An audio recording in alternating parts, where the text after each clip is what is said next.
Dan Assalamualaikum, salam kripto. Apa khabar tuan-tuan puan-puan? So, dalam video ni saya nak buat satu konten khas mengenai DeFi, iaitu DeFi untuk pemula. Okay, so kenapa saya panggil DeFi untuk pemula? Sebab saya lihat ramai yang interested nak masuk dalam DeFi, nak explore DeFi, tapi tak ada konten dalam bahasa Melayu nak mempermudahkan pemahaman DeFi ni. Macam mana nak participate, apa tools yang nak guna, apa aktiviti-aktiviti DeFi yang boleh kita buat dan sebagainya. Alright, so basically anggaplah konten ni sebagai masterclass untuk DeFi. Alright, so ramai yang ada yang pernah masuk lah. Saya pernah dengar aduan, ada yang masuk, ada orang promote lah konsep DeFi yang ada MLM scheme dan sebagainya. Ramai yang hilang duit. Ada yang saya difahamkan dia invest dalam 50,000 and then sekarang tinggal dalam 10,000 dan sebagainya. Macam mana benda tu boleh berlaku? Alright, so yang tu semua kita nak discuss dalam video ni. Alright, so untuk starting dia, yang saya nak tunjuk, first thing first adalah disclaimer. Alright, so DeFi adalah aktiviti pelaburan yang berisiko tinggi. Jangan labur duit yang anda tidak sanggup hilang. Alright, anda bertanggungjawab sepenuhnya terhadap pelaburan anda. Platform bicara kripto tidak bertanggungjawab terhadap kehilangan atau perubahan harga sesuatu token dan tidak bertanggungjawab terhadap kehilangan dana disebabkan kesilapan atau eksploitasi smart contract. Alright, so kalau tuan-tuan puan-puan tengok penafian ni, ini adalah risiko yang mana tuan-tuan puan-puan kena faham sebelum invest dalam DeFi. Kalau tak faham, jangan masuk dalam DeFi. Okay, so first thing first adalah kita kena fahamkan, sebelum kita nak faham DeFi, kita kena faham apa itu wang. Okay, wang ni milik siapa? So ramai yang kadang-kadang dia buat macam gurauan. Gurauan dia kata duit ni dia datang daripada bank dan dia pergi kepada bank juga. Okay, so walaupun itu gurauan, itu adalah hakikat. Alright, so all the monetary in the world, monetary ni ataupun kewangan di dunia ini, majority, almost 99% lah, alright, 97 to 99% dimiliki oleh bank. Alright, so the money belongs to bank. So kalau kita dalam industri finance yang sekarang ni traditional ataupun orang panggil TradFi ataupun CeFi ni, kita hanya bagi duit dekat pihak institusi kewangan, and diorang lah yang akan buat macam-macam benda dengan duit kita, and then kita akan dapatlah reward. Okay, dia bagilah dalam interest 3% ke 5% ke, ikutlah skim pelaburan mana yang kita join. Tapi DeFi ni kita berhak ataupun kita berkuasa untuk gunakan duit kita sendiri dalam bentuk kripto ataupun token, dan kita boleh participate dalam pelbagai aktiviti-aktiviti finance untuk kita jana kewangan kita sendiri. Itu beza DeFi dan juga traditional finance. Okay, traditional finance kita bagi duit dekat institusi kewangan, diorang akan buat and diorang akan bagi reward dekat kita lah. Tapi untuk DeFi, kita boleh buat apa yang the traditional finance buat, and kita boleh jana keuntungan based on kita punya strategi dan kepandaian. Alright, so itulah saya dah cerita, keep calm and make DeFi. Okay, so itu beza DeFi dan juga traditional finance. And then, so kalau nak tahu maksud dia lah, apa maksud kan? So DeFi ni adalah, nama penuh dia adalah Decentralized Finance. Dia adalah proses demokrasikan wang seperti internet demokrasikan maklumat. Saya bagi definition ni sebab senang nak faham. Sebab apa? Bila kita cerita internet dulu-dulu 20 tahun lepas, semua orang blur. Internet ni apa? Internet ni apa? Sampailah zaman social media ni dah semakin berkembang, and zaman smartphone dah makin berkembang, ramai yang faham. Oh, okay, so kalau dulu maklumat ni semua dikawal oleh media massa ataupun media tradisional lah, TV, surat khabar, radio dan sebagainya. Sekarang ni maklumat semua orang boleh share maklumat tanpa batasan. Okay, so setiap orang boleh buat konten sendiri, tak perlu nak tulis ruangan kolom dekat surat khabar ataupun jadi producer untuk rancangan TV dekat televisyen ataupun rancangan radio dan sebagainya. Kalau kita ada platform YouTube, Facebook, Twitter dan sebagainya, kita sendiri boleh buat generate maklumat. Alright, so itulah kita panggil demokrasikan maklumat. Alright, so apa yang berlaku yang tuan-tuan puan sedang experience, sedang tengok depan mata ni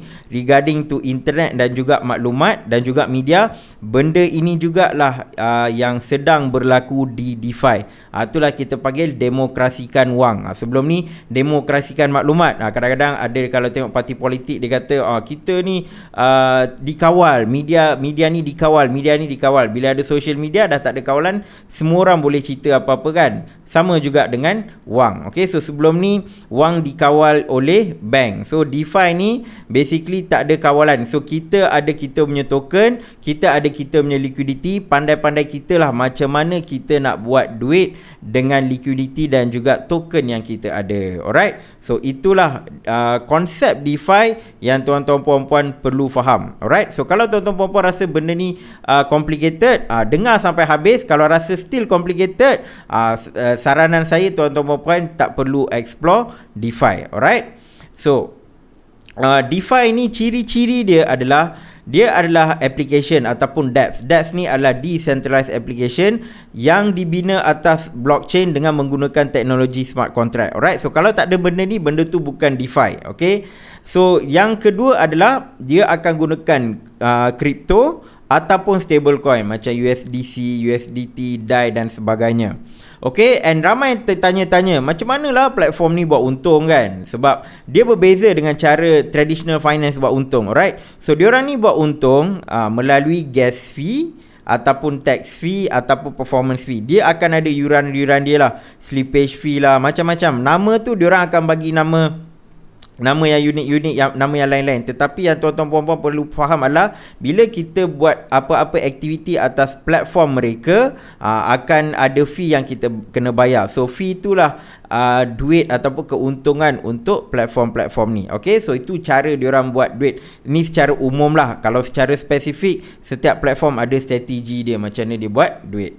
Okay, so now kita cerita tentang platform. Alright, ini platform-platform yang berkaitan dengan platform DeFi lah. So apa yang tuan-tuan puan-puan kena ada adalah ni lebih macam tools lah. Yang pertama wallet. Okay, MetaMask ni wajib lah. Alright, so kalau tuan-tuan puan-puan nak explore dekat Solana, maybe dia guna wallet yang lain macam Phantom dan sebagainya. Tapi mostly protokol DeFi ni dia akan ada dekat Ethereum ataupun blockchain yang ada connection dengan Ethereum ataupun kita panggil EVM compatible. Diorang tu semua kita boleh guna MetaMask. So MetaMask ni wajib adalah kalau nak buat DeFi.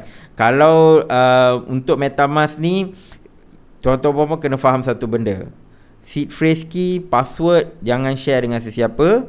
Dan kalau boleh jangan letak banyak duit dekat satu MetaMask. Okay, so satu MetaMask mungkin untuk simpan duit saja. Maksudnya jangan duduk connect dengan mana-mana platform DeFi. Lagi satu MetaMask ni mungkin boleh guna untuk aktiviti DeFi. So tuan-tuan bolehlah connect dengan macam-macam protokol DeFi. Tetapi lepas dah take profit, make sure pindahkan ke wallet yang lain. Sebab apa? Sebab bila kita connect dengan banyak-banyak platform DeFi ni, kadang-kadang smart contract diorang ada error. So error ataupun maybe ada macam eksploitasi yang diorang boleh buat lah. So siapa-siapa yang connected dekat smart contract tu, diorang boleh hack wallet MetaMask. Tu sebab kadang-kadang orang boleh hilang duit dia dekat MetaMask, sebab dia duduk connect dengan macam-macam platform. Tengok-tengok mungkin ada satu platform tu bermasalah and dia boleh keringkan duit kita. So part MetaMask ni tuan-tuan puan-puan kena fahamkan dua benda ni. Alright, jangan duduk download benda macam-macam dekat komputer. Jangan duduk share your seed phrase key dekat siapa-siapa. Dan kalau tuan-tuan puan-puan dah connect dengan mana-mana platform DeFi, better revoke access lepas dah guna. Tapi kalau dah banyak sangat nak revoke, letih juga kan. So better create satu lagi wallet khusus untuk kumpul duit sahaja. Satu wallet untuk main DeFi, satu wallet untuk take profit lah. Okay, so lagi satu adalah tuan-tuan puan-puan boleh guna Chainlist. So kadang-kadang network ni ada banyak. Kita kalau nak buat secara manual satu-satu memang penat. So gunalah Chainlist. Alright, then Blockchain Explorer, tuan-tuan puan-puan kena fahamkan lah macam mana nak tengok blockchain macam Etherscan, Binance Scan dan Snowtrace. Alright. So yang ni saya kena buat konten khas. Macam mana nak tengok blockchain explorer, yang tu nanti saya buat lah. Ini untuk DeFi pemula. Alright. So and then token sniper pun penting. So kadang-kadang kalau dapat smart contract, nak tahu smart contract ni boleh pakai ke, ada isu ke dan sebagainya, letak dekat token sniper. Diorang boleh bagi gambaran awal adakah smart contract tu bagus ataupun tidak. Alright. And then Zepify ni DeFi Asset Explorer lah. Alright. Ini yang ni semua ni mungkin saya kena buat video yang asing-asing. Alright. So nak cerita dekat sini takut panjang sangat. Okay. So next adalah aktiviti-aktiviti yang kita boleh buat dengan DeFi. Alright. So aktiviti yang paling common adalah sebelum tu tuan-tuan puan-puan kena fahamkan apa yang tuan-tuan puan-puan boleh buat dalam satu gambaran. So inilah gambaran dia. Alright. So macam centralized exchange, Binance, Huobi, KuCoin ke apa-apa kan, kita usually akan trade dekat sana. Alright. Dia ada juga lah aktiviti-aktiviti lain, tetapi mostly kita akan buat adalah trading dekat sana. Okay, sebab apa? Liquidity tu diorang yang pegang. Okay, sebab central exchange ni duit diorang memang berlambak lah. Alright, so memang diorang ada banyak liquidity. So kita boleh trade dekat sana. Tetapi untuk DeFi yang memberikan liquidity adalah kita-kita juga. Alright, sebab yang platform ni dia tak pegang liquidity. Dia hanya sediakan platform untuk orang buat trading dan juga orang provide liquidity. So kita nak tengok dekat sini macam mana senario dia orang buat duit. Alright, so contoh ini adalah DAI dengan ETH. Ni pairing lah. DAI ni satu token, ETH satu token. Sebab selalu kita buat trading kita akan ada pairing. Contoh ETH USD, Bitcoin USD, XRP USD. So benda tu semua pairing. Pairing ni semua perlukan liquidity. So ni contoh DAI dengan ETH. So bila dah ada liquidity ni, dia dah letaklah liquidity pool. So siapa nak masukkan DAI dengan ETH? Liquidity provider. Liquidity product provider ni adalah mana-mana user DeFi. So dia provide lah liquidity. Dia hantar 1000 DAI dan 10 ETH. And kenapa dia nak hantar liquidity dekat sini? Apa benefit dia dapat? Dia akan dapat dari sudut trading fees. So trading fees yang kita tengok dekat centralized exchange ni, trading fees akan pergi dekat company itulah. Okay, macam Binance ke Huobi ke kan. Tetapi dalam konteks DeFi ni, trading fees ni akan pergi kepada sesiapa yang provide liquidity. Alright. So ini cara diorang buat duit secara pasif. Sebab diorang merasa malas nak buat trading kan, just nak ambil trading fees je kan. So dia akan dapat daripada ni. So usually fees ni protokol tu akan ada pembahagian dia lah. Certain percentage dapat kat protokol, certain percentage akan dapat dekat liquidity provider. So as a trader pula macam biasa, bila kita trade kita kena bayar fees lah. So dalam konteks ni 0.3% fees. So dari 0.3% ni adalah satu certain percentage pergi kat liquidity provider, certain percentage pergi dekat platform. Yang ni semua boleh baca dekat white paper mana-mana project tu lah. And yang atas ni, yang ni apa ni? Borrowing and lending. Inilah yang macam bank. So borrowing and lending pun kita boleh bagi kita punya crypto sebagai collateral. Okay. Dan kita juga boleh pinjam mana-mana crypto untuk kita participate dalam aktiviti DeFi lah. Either kita pinjam crypto as a trader ataupun as a liquidity provider ataupun as both. Tak kisah. Okay. Cuma satu benda yang saya nak bagi tahu awal-awal, saya bagi tahu siap-siap, borrowing and lending ni dari sudut syariah dia tidak mematuhi syariah lah. Alright, sebab dia ada unsur riba. Okay, so far itu bukan pandangan saya, ini adalah pandangan ulama lah. When comes to borrowing and lending ada unsur riba. So ikutlah tuan-tuan puan-puan nak follow ataupun tidak. Okay, tetapi untuk trading, untuk liquidity providing ni tak ada isu. So usually revenue yang dia dapat ni adalah melalui fees. Okay, so first thing first, kita nak cerita on the trading part, which is DEX trading. So kalau tuan-tuan perempuan tengok, usually dekat centralized exchange, dia interface dia lain. Dia akan ada chart apa semua kan. Tapi kalau untuk DEX ni, usually dia tak ada chart lah. Tuan-tuan perempuan kena guna charting yang berbeza, macam DEX tool ataupun DEX screener. So kalau tengok, contoh dekat sini kan, ini saya gunakan Trader Joe lah. Alright, so interface trading dia macam ni je. masuk duit apa, then swap lah, then lepas dah buat untung swap balik. Swap balik. So dia lebih kepada swapping. Usually dia tak ada macam limit order apa buy ikut market price ataupun limit ke kan. Limit order semua tu tak ada. Dia tak ada. Certain protocol ada tapi mostly tak ada lah. Alright, so saya ambil in general. Okay, so itu adalah kalau nak buat trading lah, interface dia macam ni. Yang sebelah ni tak payah pakai pun tak apa, macam tak ada guna sangat, tak ada benda kita boleh buat. Just nak tengok pricing secara general boleh lah. Kalau nak buat technical analysis tak sesuai, tuan-tuan perempuan kena gunakan DEX screener ataupun DEX tool. Alright, adalah kalau macam Binance, ada yang suka guna PuCoin kan, ikutlah, tak ada masalah. Alright, so setiap blockchain akan ada dia punya DEX lah. Avalanche ada, Ethereum ada kan, setiap blockchain ada dia orang punya DeFi product. Next, borrowing and lending. Ini contoh Aave. Alright, so Aave ni kalau tengok ni dia basically macam ni. Saya tunjuk dekat sini lah. Alright, so kalau tengok dekat website Aave ni, okay, so kalau tengok dekat market, kejap. Alright, okay, dia okay, so contoh, sebenarnya saya nak bawa tunjuk yang ada banyak-banyak tu, tapi okay, saya nak disconnect kejap lah. Maybe kalau disconnect dia tunjuk kot. Okay, tak apalah, saya ambil satu contoh yang ni.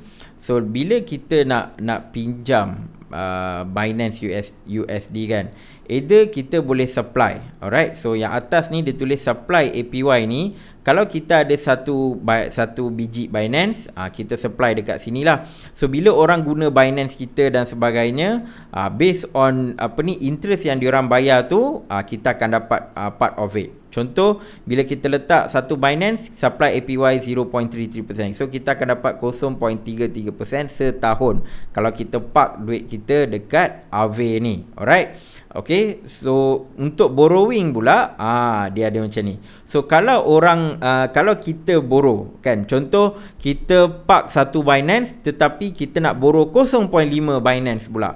So bila kita borrow 0.5 Binance, kita kena bayar 1.35% bila kita nak bayar balik lah. Alright, so dalam konteks borrowing and lending ni tuan-tuan perempuan, kita kena bayar balik. Kalau nak extend, kita kena top up crypto baru boleh extend. Alright, so make sure kalau jenis yang malas bayar hutang, jangan buat borrowing and lending. Kalau tak, nanti terciduk. Alright, benda ni perlukan disiplin and risk management yang sangat-sangat kuat lah.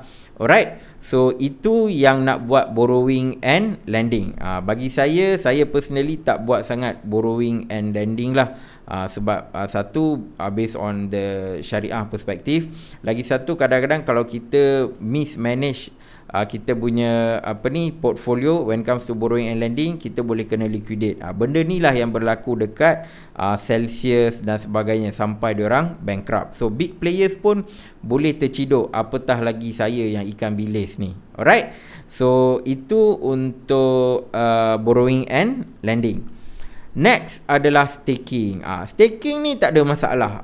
Staking ni kita ada a token kan. Contoh dalam konteks ni, nama token dia adalah SJO ataupun Stake Joe. Sebab ni trader Joe dia ada dia punya native token. So kalau kita stake token ni, SJO ni, dia akan bagilah reward dalam bentuk token dia sebanyak 29.9%. Itu untuk hari bila entah saya screenshot ni kan. So APY dia boleh berubah-ubah. Alright, tetapi kita just stake, and since kita stake ni kita ada bagi contribution dekat liquidity dia, so kita pun dapatlah reward. Alright, so kalau tengok on the staking punya ni, contoh okay, let's say saya tengok ni Stake Joe. Yang screenshot ni yang lama punya ni. So yang latest kita tengok. Okey, internet tak begitu membantu pula. tapi tuan-tuan puan-puan boleh pergi tengok sendirilah. Okey, dekat bahagian stake mana-mana protokol, bukan je Trader Joe, mana-mana protokol boleh tengok berapa banyak percentage yang dia bagi. Staking ni bagi saya dia tak banyak risiko sebab kita akan stake satu token and then dia akan bagi APY based on berapa banyak yang kita stake lah. Okey, cumanya APY dia ataupun APR dia akan berubah-ubah. Dia tak ada fix APR. Okey. So itu adalah untuk staking. And kalau tuan-tuan puan-puan tengok dekat sini, dia akan share berapa banyak revenue yang dia dapat. So kalau lagi ramai orang guna platform dia, lagi banyaklah revenue yang kita akan dapat. Alright, so ini contoh lah, dia akan tunjuk jugalah. Alright, so kalau kita tengok dekat sini, APR dia dah lain dah, 6.68%. Alright, so memang dia akan berbeza-beza. Tetapi reward dia akan distribute every few days lah. Alright, so setiap beberapa hari dia akan distribute reward dia. Alright, so ni dia bagi tahulah berapa banyak. Okay, 28 hari bulan berapa banyak yang dia dah remitted, berapa banyak value dia. So dia share. Benda ni semua transparent. So kalau macam traditional finance ni, kita tak tahu duit kita ni macam mana dia buat, data semua ni kita takkan tahu. Tetapi dekat DeFi kita akan tahu berapa banyak reward yang diorang dapat dan berapa banyak yang dia akan bagi dekat kita. Okay, so benda ni semua transparent lah. Okay, so ini untuk staking. Okay, and lagi satu adalah ini yang benda yang ramai orang suka ni, dan ramai orang yang terciduk sebab tak pandai main this liquidity providing ataupun yield farming. Yang orang kata petani digital ni kan, kita nak cerita ni. So first adalah liquidity provider ni, kita kena kahwinkan dua token. Bila kita dah kahwinkan dua token tu, dia akan jadi satu token yang berbeza lah. Contoh AVAX dengan USDC. Bila kita dah merge, dia akan jadi LP AVAX USDC. Alright, so LP AVAX USDC ni kita akan letak dekat pool ni lah, liquidity pool, and dia akan bagi kita lah berapa banyak reward. Dalam contoh yang ni 15.8%. Okay, so dia akan bagi reward dia lah. So tuan-tuan pun kena faham APR ni, APY ke, percentage ni adalah untuk setahun. So kalau tuan-tuan puan-puan nak tahu sehari berapa, bahagi dengan 365, dan tuan-tuan puan akan faham lah berapa banyak persen yang akan dapat dalam masa sehari. Okay, so ini untuk liquidity provider punya part lah. Tuan-tuan puan-puan akan tahu berapa banyak liquidity protokol tu ada, berapa banyak fees yang diorang generate. So 14,000 diorang generate ni, diorang akan bahagikan kepada semua yang bagi liquidity pool, yang bagi liquidity pair AVAX USDC ni lah. Alright, so that's how it works. Macam itulah cara kita dapat duit. So kita nak tahu duit tu datang dari mana kan? Dia datang daripada fees.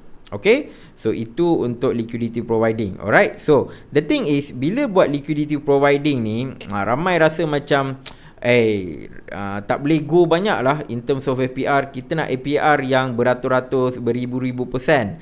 That's when the term petani digital ataupun dipanggil yield farming. Yield farming datang pula. So kalau tengok yield farming, ni yield farming. Kalau yield farming tuan-tuan perempuan, reward dia memang boleh tengok beratus-ratus lah. Okay, so okay, dekat sini tak begitu jelas nampaknya. Saya tunjuk dekat browser lah.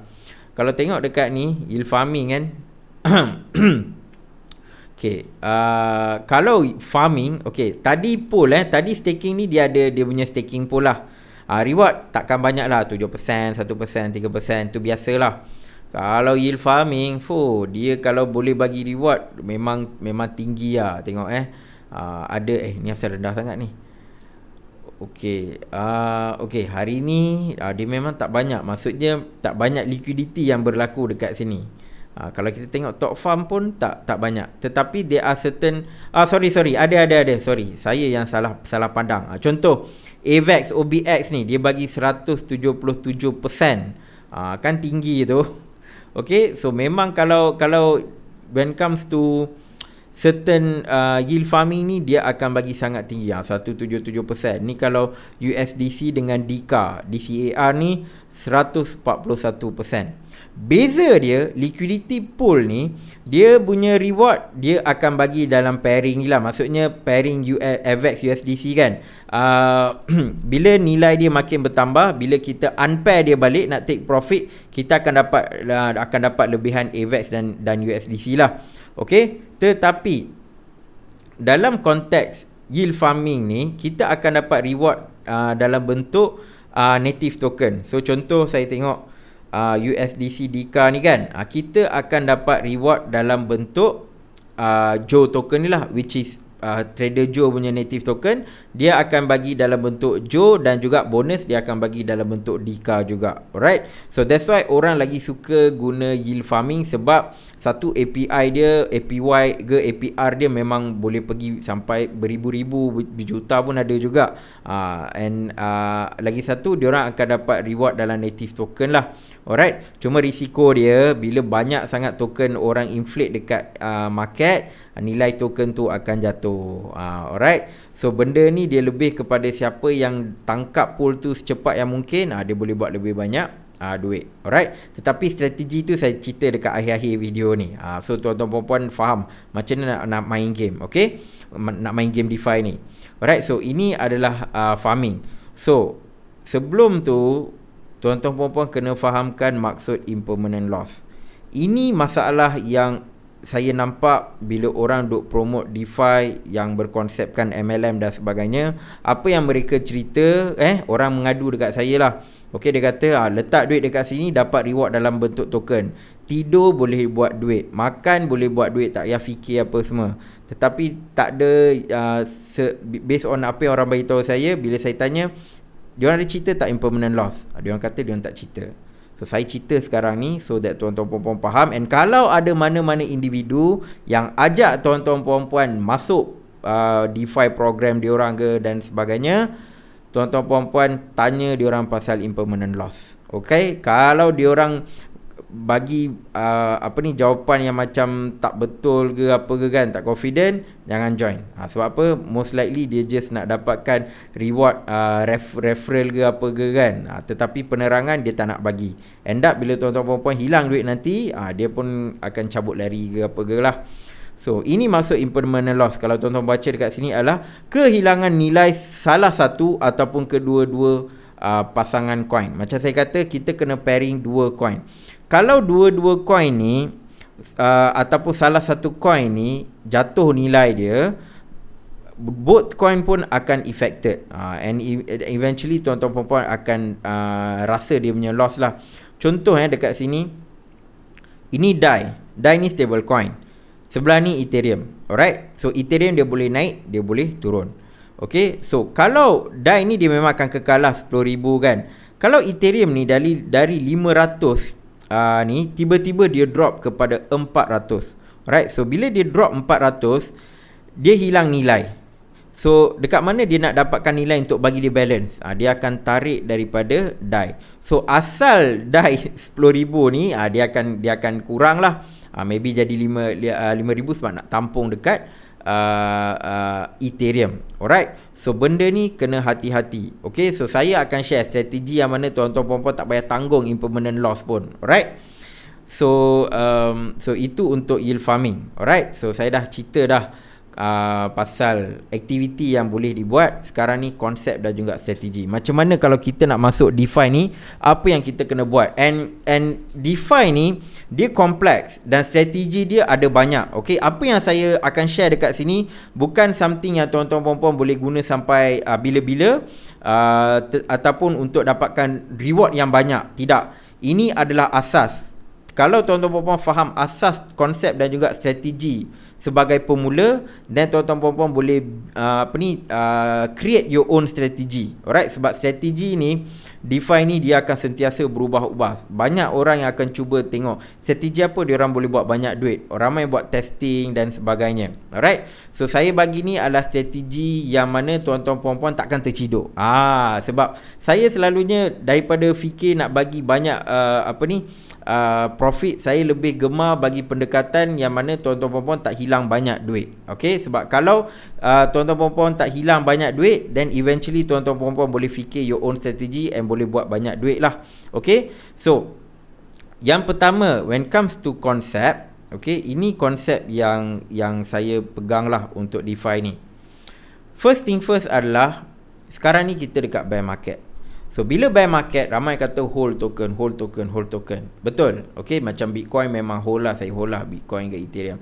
Tetapi ada certain orang dia hold, dia maybe terbeli AVAX ke, Phantom ke,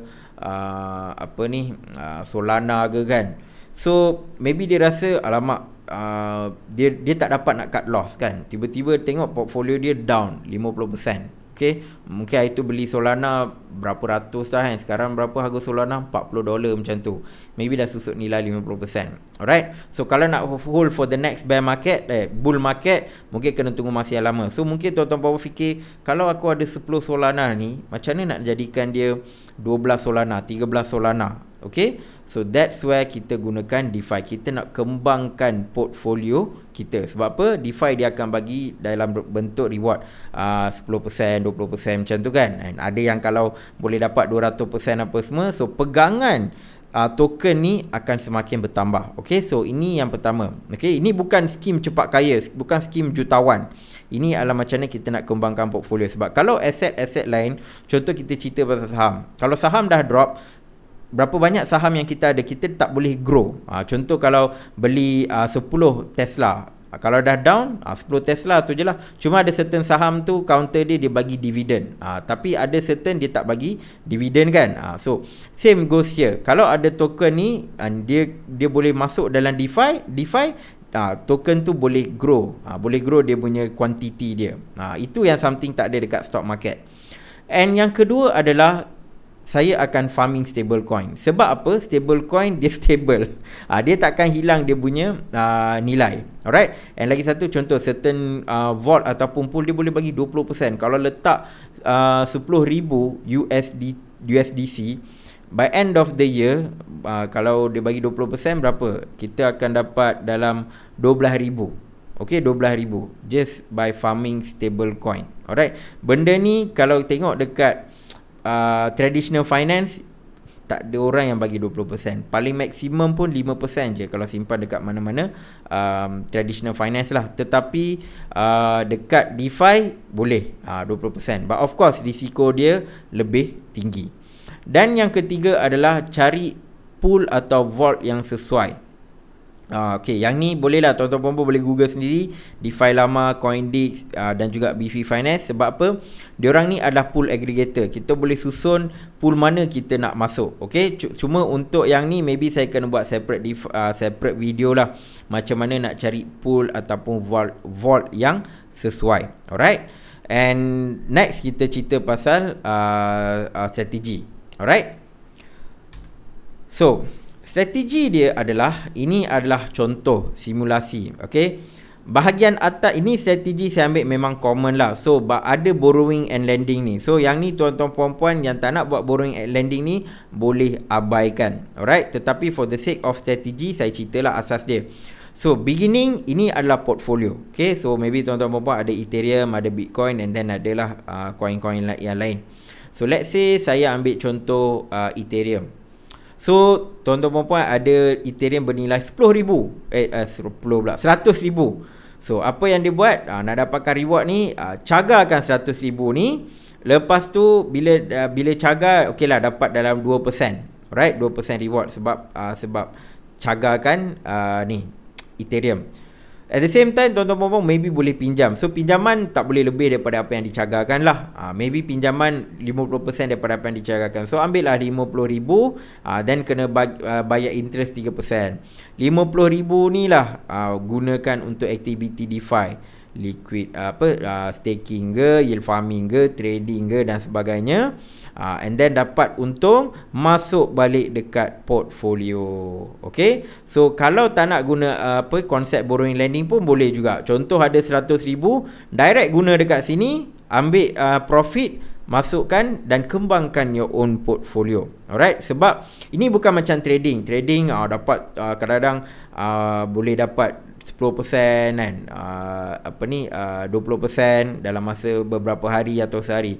Ini DeFi dia lebih kepada passive income. Okay, so apa strategi yang perlu dibuat? Kalau yang buat borrowing and lending, your yield perlu lebih daripada 3%. Kalau you masuk dalam DeFi activity, perlu ada yield lebih daripada 3%. APR ke APY ke, in total perlu lebih 3%. Kalau tak buat pinjaman apa semua, tak ada masalah. Kalau yield dia APY 1% pun dah untung. Tapi siapa nak APY 1%? Kalau nak APY 1%, baik stake dekat bank. Kita nak APY yang lebih tinggi, 10% ke, macam tu lah. Okay. And yang kedua adalah farm stable coin.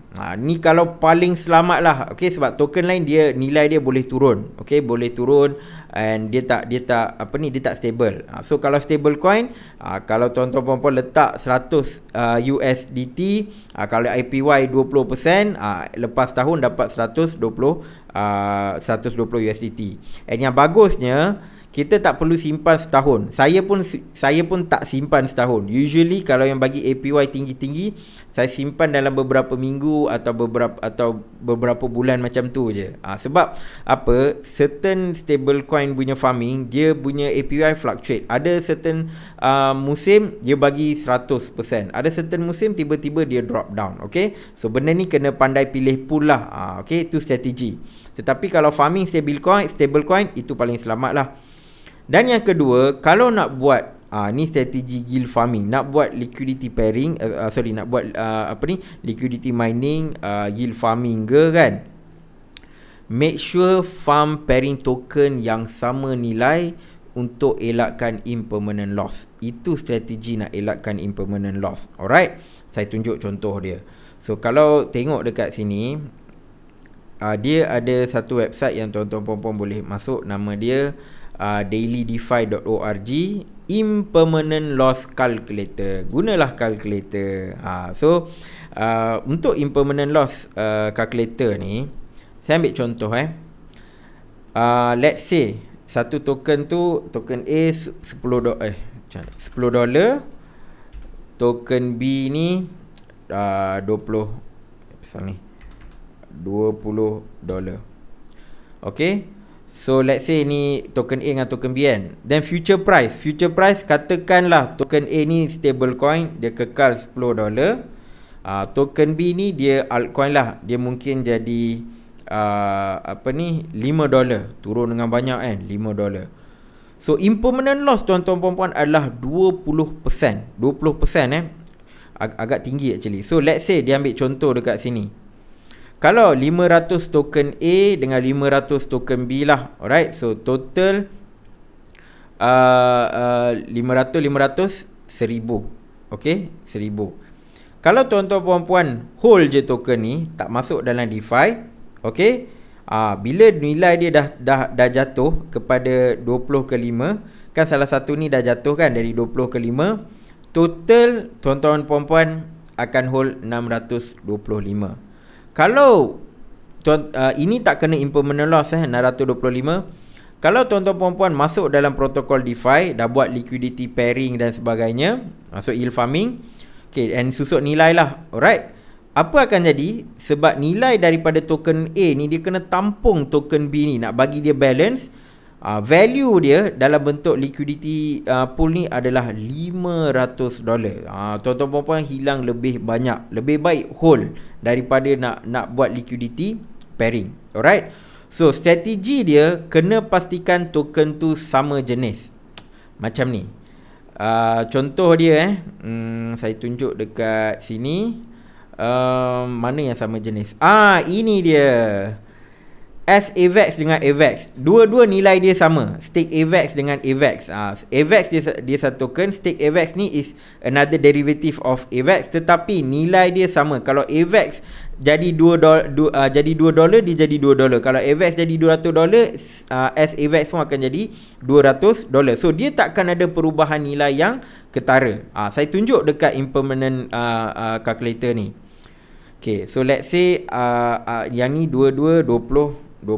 Alright, let's say token drop, harga token drop 10 ke $10. So dua-dua ni pun akan jadi $10 juga. impermanent loss tuan-tuan puan-puan adalah 0. Tuan-tuan puan-puan tak kena impermanent loss. So maksudnya kalau tuan-tuan puan-puan hold token ni pun akan dapat value dia 500 lepas dia drop, sebab asalnya 1000 kan. Dia drop 500, and even letak dalam liquidity pool pun value dia adalah tetap 500.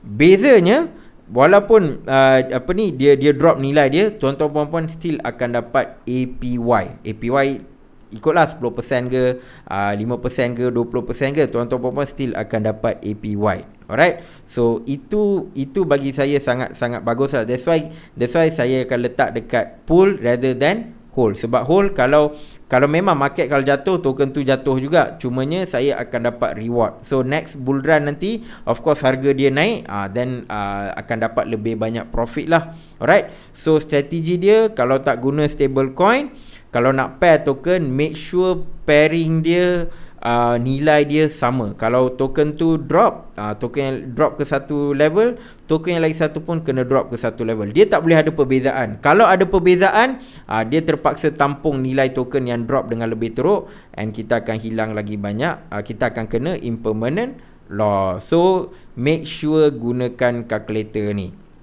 Okay, so even kalau tengok dekat sini pun, contoh dia saya bagi WMATIC dengan MATIC. WMATIC is a wrap MATIC. Dia akan ada sama nilai dengan MATIC. So tuan-tuan boleh main-main macam ni lah. Ambil pairing token. Kalau nak buat yield farming ke liquidity yang mana ada, kalau nak kawinkan dua tu, make sure ibarat pinang dibelah dua. Baru kalau dua-dua jatuh, nilai dia takkan berbeza. Kalau dua-dua naik pun nilai dia takkan berbeza. Okay, so itu yang penting bila kita nak pilih token untuk kawinkan. Jangan kawinkan sampai kita yang kena tanggung impermanent loss. Okay, so itulah tips untuk elakkan impermanent loss. Dan yang keempat adalah, kalau tuan-tuan puan-puan buat yield farming, akan dapat reward token ataupun native token, convert cepat-cepat ke stablecoin atau blue chip token. Kenapa? Sebab token yang APY dia tinggi, inflasi dia tinggi. Kalau inflasi dia tinggi, dia punya nilai jatuh tu lebih tinggi. So bila dah dapat, cepat-cepat convert ke stablecoin atau blue chip token lah. Macam Ethereum ke AVAX ke, all this kind of blue chip token. Jangan pegang lama-lama, sebab lagi lama tuan-tuan puan-puan pegang, lagi banyak dia drop. Okay, so walaupun tak rugi, tapi sia-sia lah sebab tak untung kan. Okay, so make sure reward token tu cepat-cepat convert balik ke stablecoin. Alright, so ini strategi yang tuan-tuan puan-puan boleh buat sebagai pemula. Bagi saya ini adalah strategi yang risiko sangat-sangat rendah. Cuma risiko dia is either protokol tu kena hack ke dan sebagainya lah. Alright, so that's why untuk elakkan benda tu, gunalah DeFi lama, Coindex dan juga BV Finance.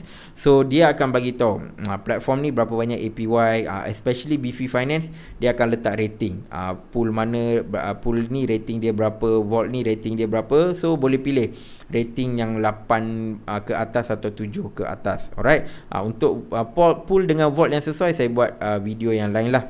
Okay, yang penting tuan-tuan puan-puan fahamkan konsep, fahamkan strategi. So lepas ni kalau saya share mana-mana protokol DeFi ke apa, kalau saya cerita, tuan-tuan puan-puan refer balik video ni and tengok. Kalau rasa sangat berisiko dan sebagainya, jangan masuk. Kalau rasa okay, boleh tanggung risiko, memang you dah ada proper risk management, then you boleh try. Alright, so itulah sedikit sedikit sebanyak info on macam mana kita nak start on DeFi. Alright, so lepas ni tak adalah tuan-tuan puan-puan akan tanggung risiko tanpa tak tahu apa-apa. So sekarang ni tuan-tuan puan-puan dah tahu risiko dia macam mana, nak buat untung pun macam mana. Saya dah ceritakan on both side. So terpulang kepada tuan-tuan puan-puan, macam mana tuan-tuan puan-puan nak belajar, explore sendiri, and mungkin tuan-tuan puan-puan boleh jumpa satu strategi yang tak ada siapa guna, and itulah jackpot. Itulah di mana tuan-tuan puan-puan akan dapat banyak duit. Dia at the end of the day, strategi yang kita fikir sendirilah yang akan bagi kita banyak duit. Strategi yang saya share ni pun adalah sangat-sangat basic. Okay, so itu saja sedikit sebanyak sharing on DeFi. Diharapkan penerangan ini sangat-sangat membantu tuan-tuan puan-puan untuk mula bereksperimen dan mula explore on produk-produk DeFi. Dan insyaAllah kita akan jumpa di dalam video akan datang. Assalamualaikum dan salam kripto.